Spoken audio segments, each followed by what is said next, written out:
कभी स्नैपचैट खोला है और सोचा है कि ये सब क्या हो रहा है, ये दिलों का क्या मतलब है, ये मैप्स कैसे काम करते हैं और अब ये एआई कहां से आ गया?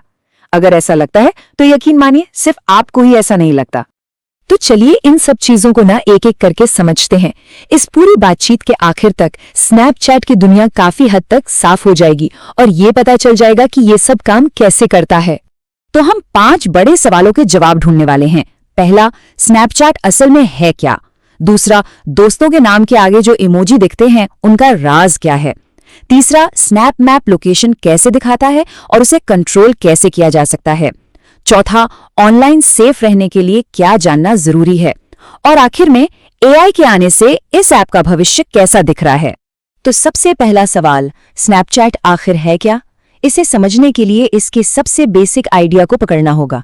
ये एक ऐसा ऐप है जिसे उस पल में जीने के लिए बनाया गया है। ये दूसरे सोशल मीडिया प्लेटफॉर्म्स जैसा नहीं है जहां हजारों फॉलोअर्स बनाने की होड़ लगी है। नहीं, स्नैपचैट का मकसद है असल जिंदगी के दोस्तों के साथ एक मजेदार हल्के फुल्के अंदाज में जुड़ना। मतलब ये आपके छोटे और भरोसेमंद दोस्तों के सर्कल के लिए बना है। स्नैपचैट की पूरी कहानी टिकी है स्नैप पर। यह स्नैप क्या है? बस एक फोटो या वीडियो जो भेजा जाता है। पर इसकी सबसे खास बात यह है कि स्नैप्स अपने आप गायब हो जाते हैं। आइडिया ये है कि बातचीत को असल जिंदगी जैसा बनाया जाए, जहां हर बात हमेशा के लिए रिकॉर्ड नहीं होती है ना। इससे बातचीत ज्यादा नेचुरल और बेफिक्र हो जाती है। हाँ, लेकिन और ये बात बहुत बहुत जरूरी है, गायब हो जाने का मतलब ये बिल्कुल नहीं है कि उसे कोई सेव नहीं कर सकता। कोई भी आपके स्नैप का स्क्रीनशॉट ले सकता है या फिर स्क्रीन रिकॉर्ड कर सकता है। तो हमेशा ये सोचकर ही कुछ भी शेयर करना चाहिए कि उसे सेव किया जा सकता है। अच्छा, तो अब जब स्नैप्स के बारे में पता चल गया है तो चलिए स्नैपचैट की अपनी अलग ही भाषा को समझते हैं। अरे वही, दोस्तों के नाम के आगे जो इमोजी दिखते हैं, आखिर उनका मतलब क्या होता है? ये इमोजी सिर्फ सजावट के लिए नहीं है बॉस, ये तो दोस्ती की कहानी बताते हैं। जैसे जो पीला दिल है, येलो, वो दिखाता है कि आप दोनों एक दूसरे के नंबर 1 बेस्ट फ्रेंड हैं। अगर ये लाल हो जाए, रेड, तो इसका मतलब है कि आप 2 हफ्तों से बेस्ट फ्रेंड हैं। और वो आग वाला इमोजी, वो बताता है कि एक स्नैप स्ट्रीक चल रही है, मतलब आप लोग लगातार एक दूसरे को स्नैप भेज रहे हैं। ये स्नैप स्ट्रीक जो है वो दोस्ती बनाए रखने का एक मजेदार तरीका है। ये बस उन लगातार दिनों की गिनती है जब 2 दोस्तों ने एक दूसरे को स्नैप भेजे हैं। लेकिन सावधान, अगर ये घंटे वाला चश्मा टिक दिख जाए तो समझ लीजिए कि स्ट्रीक टूटने वाली है। इसे बचाने के लिए जल्दी से एक स्नैप भेजना पड़ेगा। चलिए अब बात करते हैं स्नैप मैप की। ये एक ऐसा फीचर है जिसके बारे में लोग बहुत उत्सुक भी रहते हैं और सच कहें तो थोड़ी चिंता भी करते हैं। तो स्नैप मैप पर ना दोस्तों को उनके बिटमोजी अवतार के साथ देखा जा सकता है कि वो है कहाँ। लेकिन यहाँ सबसे जरूरी बात यह है कि ये तभी काम करता है जब कोई खुद अपनी लोकेशन शेयर करने का ऑप्शन चुने। पूरा का पूरा कंट्रोल हमेशा यूजर के हाथ में ही होता है।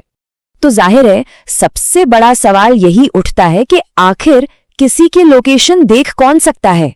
क्या ये जानकारी सबके लिए है? जवाब जाहिर है सेटिंग्स में छिपा है।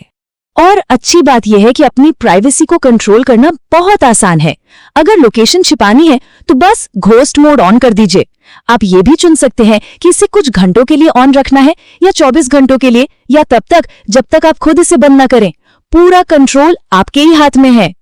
लोकेशन की तरह ही स्नैपचैट पर ओवरऑल सेफ्टी भी बहुत मायने रखती है।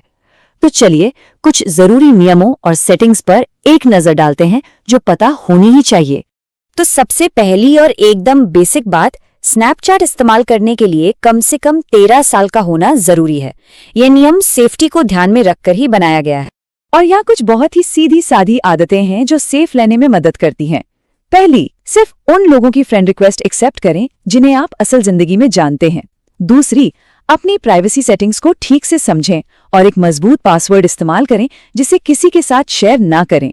और हाँ, याद रखें, अगर कोई परेशान करता है तो उसे रिपोर्ट और ब्लॉक करने के टूल्स हमेशा मौजूद होते हैं।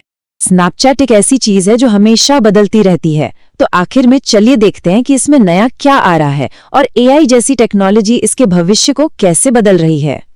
एक बड़ा बदलाव है स्नैपचैट प्लस, जो एक पेड सब्सक्रिप्शन है।